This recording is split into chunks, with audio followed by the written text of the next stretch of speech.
All right, guys. So I'm with you today, a little off schedule, and the reason is because with all this news about mass killings and all of these crazy things going on, I wanted to be a part of the discussion since a lot of people are talking about mental health, and I wanted to be able to put some facts out there. This show and my content is never to be one to advance an agenda, a political one or a religious one or anything. My goal is solely to put out information that's factual so that we can have a valid discussion and debate about it to advance.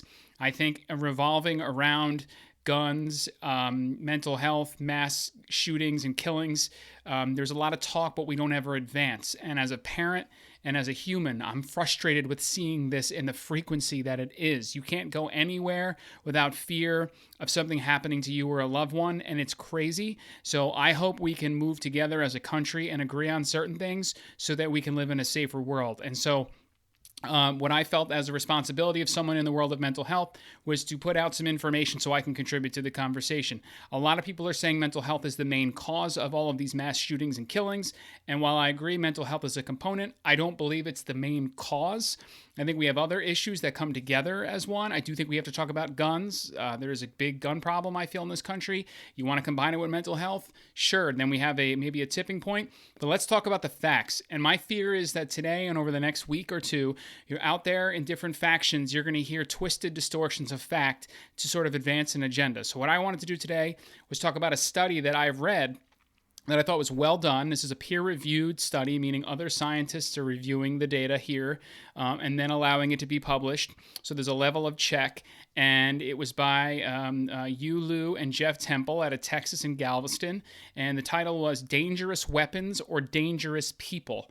Okay, and it says the temporal associations between gun violence and mental health. And what they're trying to do, what they say, despite the public political and media narrative that mental health is the root cause of gun violence, evidence is lacking to infer a causal link. So their study wanted to examine the relationship between gun violence, threatening somebody with a gun and gun carrying. That's how they describe gun violence, okay, and mental health. And what is mental health in this study? Anxiety, depression, stress, PTSD, hostility, even impulsivity, which they say isn't necessarily a characteristic of mental health per se, but they wanted to include it in the study as well, okay? So they had 663 participants in the study.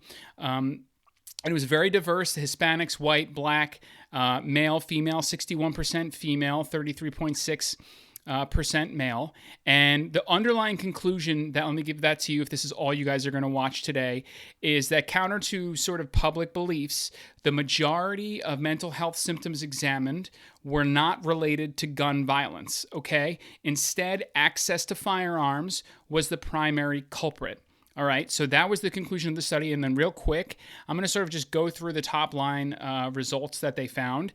And then what I'll do is in the show notes, I'm going to publish this paper for anybody that wants to look. So they used, like I said, a diverse sample of emerging adults, and they looked at the temporal link between mental health symptoms and gun violence. And like I said, notably, the finding was that mental health symptoms were unrelated to gun violence. Okay. And then they said, indeed, after controlling for gun-related and demographic variables, okay, only hostility significantly predicted having threatened someone with a gun. Okay, so hostility is a characteristic of some mental health problems, right?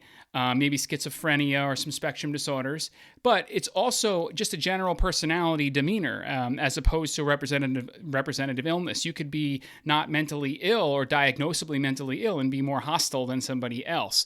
So they cautioned that there. And by definition, hostility is a cognitive trait that they say represents a devaluation of the worth and motives of others, okay? So it says research has suggested that hostility and angry affect, a consequence of being hostile, is often linked to aggression and violence, okay? So to potentially reduce the risk of gun violence, programs that promote mindfulness and cognitive control, okay? Now they also say would be beneficial. They say that impulsivity did not significantly predict threatening someone with a gun, contrary to prior research. The inconsistency may be due to how impulsivity is defined. All right. All right. So let's get into some of the things that they did find to be sort of related. Okay. So what they found was that individuals who had access to guns compared to those with no such access were over 18 times, 18 times more likely to have threatened someone with a gun, even after controlling for a number of demographic and mental health variables, okay? Research has shown that areas of states in the U.S. with higher gun ownership rates had higher firearm homicide rates. This makes sense, right? Indicating an expected link between gun access and gun violence. Now, this finding extends the knowledge by providing evidence for the link between gun access and gun violence on an individual level. Okay, while an argument that can be made that threatening someone with a gun doesn't necessarily equal gun violence, it is an adequate proxy or a precursor to actual gun violence. Taken together, what they say, limiting access to firearms, regardless of the demographic characteristics or mental health status, which is really the point here, and prior mental health treatment, all of the things that they asked all these individuals would likely reduce threats made with gun and gun violence. So what they're saying is, it didn't matter whether these people had a mental health illness, have been treated for it, or were described themselves as mentally ill, right? The pure fact that they had a gun or access to a gun, okay, would predict the ability for them to be violent with it, okay? Now, counter to the limited research and prior research, age, race, and current life situation in this study was not significantly linked to gun carrying or threatening someone with a gun. Now, they say it's possible that the study sample was relatively sort of homogenous or the same, emerging adults in similar life situations, and therefore differences couldn't be identified. But what they did say was interesting. Males were three times more likely to have threatened someone with a gun after controlling for other demographic factors compared to females, okay? And this is consistent with the prior research and highlights the importance of targeted intervention for males, okay? So the conclusion of this quick study and this quick video is to put a real sort of factual set of data behind the claims that we're going to hear. And so to the best of these authors' knowledge, they claim this is the first study to examine the temporal or the time, the link between gun violence and mental health symptoms. And despite everything that has been said out there, this study, right, did not find a link to be true, a link between mental health symptoms, mental health pre-diagnoses, or mental health, taking mental health medication. They didn't find a link to gun violence and mental health in general, okay? Now, indeed, what they say is, of all the mental health symptoms considered, only impulsivity was associated with gun carrying, and only hostility was associated with threatening someone with a gun.